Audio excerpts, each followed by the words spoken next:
शेतकऱ्यांनी चांगले जे पैसे कमवायचे असतील तर शेतकऱ्यांनी मेन म्हणजे क्वालिटी कंट्रोल केलं पाहिजे. क्वालिटी मालाची ग्रेडिंग नुसार माल भरला पाहिजे. 1 नंबर 2 नंबर 3 नंबर. बरं. आपले बहुतेक शेतकरी चांगल्या क्वालिटीचा माल काढतात, बाकीचे 2 नंबर क्वालिटीचा माल काढतात. तर एक A1 क्वालिटीचा माल मार्केटला आला तर त्याचे पैसे सुद्धा एक ग्रेडनेच मिळणार मार्केटला मिळतात. फक्त आपला शेतकरी काय करतो 1 आणि 2 नंबर एकत्र मिक्स केल्यामुळे मालाची ग्रेडिंग होत नाही आणि मालाला बाजारभाव कमी भेटतो. बरोबर. आणि त्या कमी न ग्रेडिंग केल्यामुळे शेतकऱ्याला तेवढ्या पटीत पैसे भेटत नाहीत आणि मालाची कॉस्ट चांगली भेटत नाही, कमी भेटते. म्हणजे ह्या तफावत केल्यामुळं तफावत केल्यामुळे म्हणजे त्याचा पैशाचा दर्जा कमी होतो. ए ग्रेडचा माल असेल त्याला चांगले पैसे भेटणार आणि बी ग्रेडचा असेल त्याला कमी पैसे भेटतात. त्याचं शॉर्टिंग जर चांगली करून माल चांगला ए ग्रेडचा भरला तर शेतकऱ्यांना नफा जास्त प्रमाणात होणार. शिवनेत्र भैरजी युट्यूब चॅनल मध्ये आपलं स्वागत आहे आणि आपल्या प्रेक्षकांचं सुद्धा स्वागत आहे. आज आपण शेतकऱ्यांना नव्हेच तर महाराष्ट्रातील संबंध जे आपल्या चॅनलवरती जे सर्व पाहतायत शेतकरी म्हणा किंवा अनेक लोक, त्यांना तुमचा परिचय करून द्या. कारण की आजची मुलाखत अशी आहे की तुम्ही स्वतः व्यापारी आहात आणि शेतकरी सुद्धा आहात. तर तुमची पहिली परिचय करून द्या. नमस्ते. राम राम.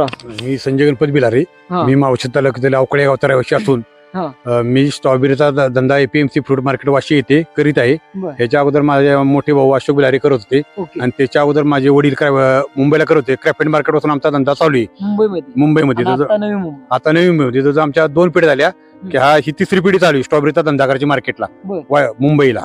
ही 3री पिढी चालू आहे आमच्या आता. अच्छा, मग तुमचं ते आमच्या प्रेक्षकांना आणि शेतकऱ्यांना सुद्धा तुमचा ऍड्रेस वगैरे सांगा. आमचा ट्रेडमार्क मध्ये तर GM बिलारी म्हणून आमचा ट्रेडमार्क आहे स्ट्रॉबेरीचा. तर आम्ही बाहेरी कंपनीला फोर्डन स्ट्रॉबेरी, ज्यूसला स्ट्रॉबेरी, मिल्कशेकला कंपन्या, वाडीलाल म्हणा, हेमर आईस्क्रीम कंपनी असेल, अशा मोठमोठ्या कंपन्यांना आमची स्ट्रॉबेरी इथं मावशीवरून चालू असते पॅकिंग मध्ये किंवा केमिकल दोन्ही तऱ्हेची स्ट्रॉबेरी आमच्याकडून भेटते. मग हे आता तुम्हाला जर शेतकऱ्यांना जर तुमच्याशी संपर्क साधायचा असेल तर तुमच्याशी संपर्क आणि नाव आणि इथला आपला जो गावचा ऍड्रेस आहे तो सुद्धा सांगा की जेणेकरून शेतकरी तुमच्याशी संपर्क सुद्धा साधतील आणि काही मुंबईचे सुद्धा व्यापारी वगैरे कोण असतील तर ते तुमच्याशी संपर्क साधतील. अशा हिशोबाने तुमचा नंबर आपण डिस्क्रिप्शन मध्ये किंवा लिंकला अटॅच करूया की जेणेकरून शेतकरी तुमच्याशी डायरेक्ट संपर्क साधू शकतात. माझं नाव संजय गणपत बिलारी. आमचा ट्रेडमार्क आहे GM बिलारी म्हणून स्ट्रॉबेरी सप्लाय. माझा मोबाईल नंबर आहे 9921 47 17 61. आणि मुंबईचा ऍड्रेस सांगा की जो APMC. मुंबईचा address APMC fruit market J-Wing J448. तिथे आल्याच्या नंतर जर तुम्ही संपर्क साधू शकता त्यांच्याशी. संपर्क साधू शकता. हा नंबर कॉन्टॅक्ट केला तर आम्ही त्यांची संपर्क साधणार.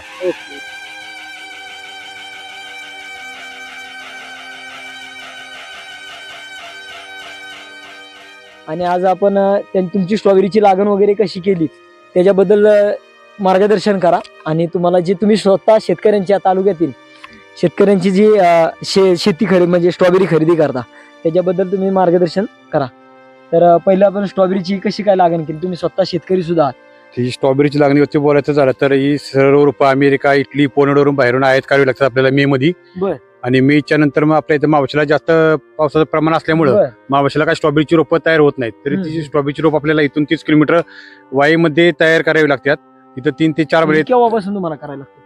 हे मे मध्ये खाली लागवड होती स्ट्रॉबेरी वाईमध्ये मे मध्ये. मग त्याचं एवढी रोपं तयार होतात. मे मध्ये मग त्याची जशी क्वालिटी असेल त्याप्रमाणे तेवढी रोपं तयार होतात. आणि मेच्या नंतर मग सप्टेंबरला आपण इकडे वरती आणून स्ट्रॉबेरीला बेड वगैरे बनवून अशी लागण करतो. अच्छा. त्याच्यानंतर जे प्लास्टिक वगैरे त्याच्यानंतर एक 15 ते 20 दिवसानंतर गवत येऊ नये, पाणी कमी लागावं ह्याच्यासाठी मल्चिंग पेपरचा वापर करावा लागतो. आणखी मी काय बोलतो, तुम्ही आता मला येते या तुम्ही जे शेतकऱ्यांपासून जे आता माल खरेदी करता तिथे केव्हापासून कसा माल खरेदी करता? शेतकऱ्यापासून माल ज्या वेळेला स्टार्टिंगला सुरुवात थोडाफार निघायला लागतो तिथपासून स्ट्रॉबेरी माल इथून आम्ही खरेदी करतो. APMC वाशी मार्केट नवी मुंबई येथे मालाचं सेलिंग होतं. तिथे माल होलसेलर सर्व असतात मार्केटमध्ये माल नेणारी. आणि प्रेक्षक सुद्धा पाहतात त्यांना तुम्ही तिथला वाशीचा ऍड्रेस सुद्धा सांगा की APMC फ्रूट मार्केट J-Wing 448 मध्ये आम्ही होलसेलर स्ट्रॉबेरीचं मार्केटिंग करतो. तिथं खूप सारे 4:30 पासून स्ट्रॉबेरीचं मार्केट चालू होतं. दुपारी 12 वाजता स्ट्रॉबेरीचं मार्केट चाललेलं असते. 4:30 वाजता गेले स्ट्रॉबेरी वाशी मार्केटला स्ट्रॉबेरी खरेदी करायला येतात.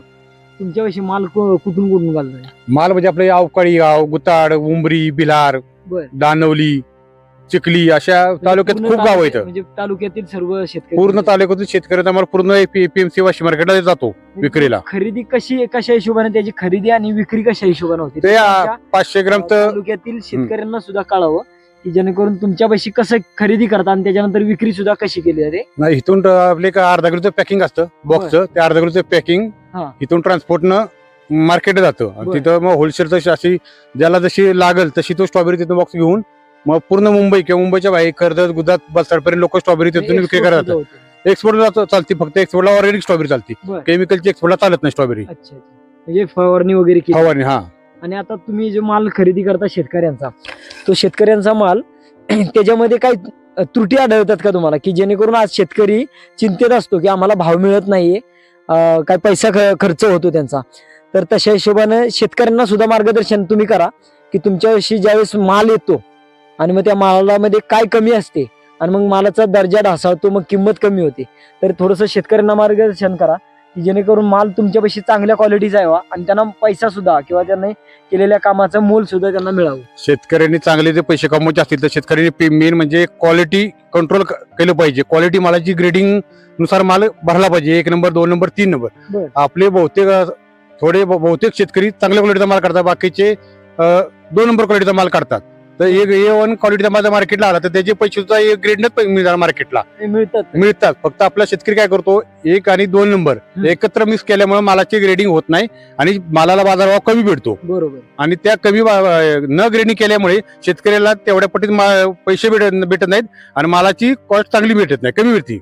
म्हणजे ह्या तफावत केल्यामुळं तफावत केल्यामुळे म्हणजे त्याचा पैशाचा दर्जा कमी होतो. ए ग्रेडचा माल असेल त्याला चांगले पैसे भेटणार आणि बी ग्रेडचा असेल त्याला कमी पैसे भेटतात. त्याचं शॉर्टिंग जर चांगली करून माल चांगला ए ग्रेडचा भरला तर शेतकऱ्यांना नफा जास्त प्रमाणात होणार. आणि मग आता त्याच्या पॅकिंग मध्ये सुद्धा काय प्रॉब्लेम येतो का, की तुम्ही जे शेतकरी आपले पॅकिंग करून माल पाठवतात ते पॅकिंग मध्ये पण काय चुकी होते का?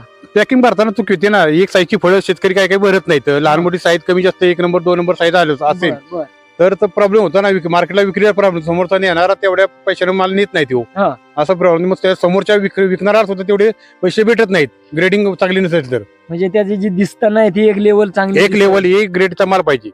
जम्बो आहे तर जम्बो साईज बॉक्स तुम्ही भरला पाहिजे. 1 नंबर त्याच्या सुद्धा चुकी होतात ना. जसं आपल्याला पाहिजे तो माल त्या पद्धतीत आपण पॅकिंग न शेतकऱ्यांना केल्यामुळे शेतकऱ्याचं नुकसान होतं. आता ते झालं. आता तुमच्यापाशी येणारे व्यापारी जे तुमच्यापासून खरेदी करतात, मग ते कशा पद्धतीची तुमच्यापाशी शेतकऱ्यांना म्हणजे मागणी करतात मालाची? आमच्याकडे येणारा व्यापारी हा गिराईक हे चांगल्या क्वालिटीच्या स्ट्रॉबेरीची मागणी केलेली असते. ए ग्रेडचा त्याला चांगल्या क्वालिटीचा माल लागतो विकायला. आणि तसा माल आपल्याकडे असेल तर शेतकऱ्याला तेवढे जास्त पैसे भेटणार. आता आणखी दुसऱ्या शेतकऱ्यांना एक आणखी समस्या जर जाणवते ती म्हणजे की जो माल हिथून मुंबईला जातो आणि मुंबईला गेल्यानंतर त्या मालातून पाणी वगैरे येतं किंवा तो खराब होतो, बरोबर ना? तर मग त्याच्याबद्दल तुम्ही शेतकऱ्यांना काय सांगू इच्छिता? त्याला काय होते, खताचं प्रमाण आणि केमिकलचं प्रमाण जर स्ट्रॉबेरीला जास्त वापरलं असेल तर त्या मालात पाणी सुटतं, तो माल जास्त दिवस टिकू शकत नाही, विक्रीला पण टिकू शकत नाही आणि बाहेर पाठवा टिकू शकत नाही. तर शेतकऱ्यांनी ऑर्गॅनिकचा जास्त वापर केला पाहिजे. केमिकल बंद करून ऑर्गॅनिक शेती जास्त शेतकऱ्यांनी केली पाहिजे. लॉंग टाइम टिकून राहील आणि महत्वाचं म्हणजे की शरीर पण टिकून राहील. शरीर टिकून खाणाऱ्याला फायदा, घेणाऱ्याला फायदा होईल आणि शेतकऱ्याला ऑर्गॅनिक केल्यामुळे शेतकऱ्याला 2 पैसे जास्त भेटणार याच्यामधून. अच्छा, असा प्रॉब्लेम. तर मग ते आणखी हा प्रदेश थंड असल्यामुळे, मुंबईला सुद्धा उष्ण वातावरण असल्यामुळे तो माल टिकून राहत नाही. हा एक दुसरा तोटा. ऑर्गॅनिकचा माल टिकून राहतो, केमिकलचा माल टिकत नाही. केमिकलचा माल लगेच पाणी सोडतो. अच्छा. मग हे तुम्ही आता हे म्हणजे तुमचा जो खरेदी विक्री हे आता तुम्ही केव्हापासून करणार? कारण की आता तर यावर्षी लागण ही खूप लेट झालेली. मग ही लेट झाली तर मग ह्याचा तुम्हाला आता माल केव्हापासून येणार आणि किती महिने मग चालणार पुढे? आता याचा मला आता 15 दिवसांनी 15 नोव्हेंबर नंतर मला स्टार्टिंग होईल, चालू होईल माल आणि एप्रिल एंडिंग पर्यंत स्ट्रॉबेरी चालते मार्केटला. तसा जास्त फ्लोअर म्हटलं तर जानेवारी फेब्रुवारी 2 महिने स्ट्रॉबेरी फुल सीझन चालते. आता शेतकऱ्यांना अजून एक समस्या असते ती म्हणजे की जो शेताला जो हमी भाव मिळतो तर तो त्याच्यामध्ये जी चढ उतार होते, मग ती चढ उतार कशी होते की बाबा माल वाढतो कमी जास्त होतो, मग त्यावेळेस शेतकऱ्यांना सुद्धा त्या समस्येचं तुम्ही एक सांगून द्या की मार्केटला माल ज्यावेळेस जास्त येतो किंवा कमी होतो मग त्यावेळेस त्याचे सुद्धा पैशांमध्ये कसा चढ उतार होतो ते सुद्धा शेतकऱ्यांना जी समस्या आहे त्याच्याबद्दल तुम्ही थोडासा खुलासा करा. चढ उतार म्हणजे मार्केटचा नेहमी की आवक वाढली की बाजार कमी होतात आणि आवक जर स्टेबल असेल तर बाजारभाव टिकून राहतात. अच्छा. तर काय होतं आपल्याकडे जानेवारी फेब्रुवारी म्हणजे पूर्ण तालुक्याची स्ट्रॉबेरी एका वेळेला खूप जास्त प्रमाणात निघते आणि त्याच्यामुळे 26 जानेवारीच्या नंतर बाजार पडतात स्ट्रॉबेरीचे, कारण की आवक वाढलेली असती आणि माल टिकत नाही उष्णतेमुळे, त्याच्यामुळे बाजारभाव कमी होतात मार्केटला.